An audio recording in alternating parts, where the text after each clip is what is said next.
Most people didn't hate Kevin Samuels because he was wrong. They hated him because he said things out loud that were usually whispered or avoided completely. He didn't invent the problems, he just put a mirror in front of them, and people didn't like those mirrors. Before the viral clips, before the outrage, before the think pieces, Kevin Samuels wasn't a shock jock. He was an image consultant, someone who studied presentation, perception, and how the world actually responds to you, not how you feel it should.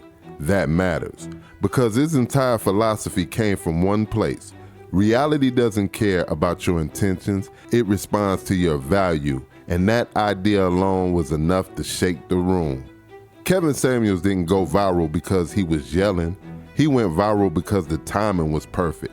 Dating apps were exploding, gender roles were being questioned, and a lot of people were frustrated but didn't know how to explain why. Then here comes a man calmly asking questions no one wanted to answer. What do you bring to the table? What kind of man do you want? And what kind of woman are you really? Those clips weren't popular because they were cruel. They were popular because people recognized the conversations, even if they hated the delivery. Here's the part most people don't talk about. Kevin Samuels didn't just criticize women, he checked men too. He called out broke men with big expectations, men with no discipline, men who wanted traditional women but didn't live traditional lives. But those clips didn't spread as fast because accountability doesn't trend as hard when it's aimed at you. Kevin Samuels was not gentle, that's true. He didn't cushion words, he didn't soften reality, and he didn't apologize for telling people things they didn't want to hear. But here's the uncomfortable truth.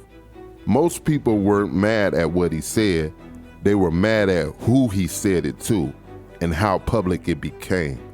Nobody likes being exposed in front of millions.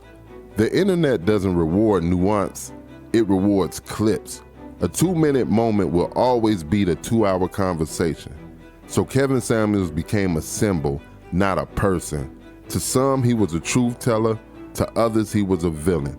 But very few people actually watch full episodes.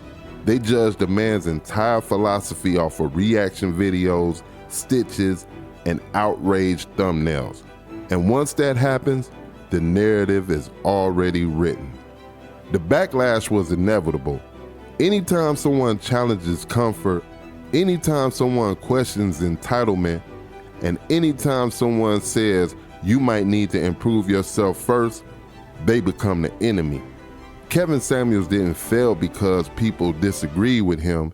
He succeeded, and that made him dangerous. When Kevin Samuels passed, something interesting happened. People who hated him watched more clips.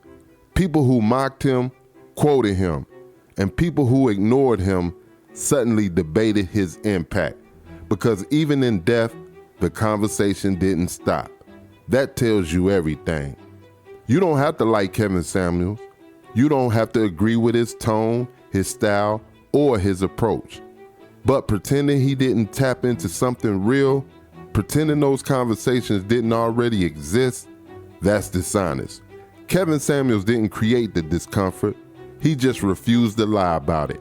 And in a world built on comfort, that alone was enough to make him unforgettable. Rest in peace to Kevin Samuels.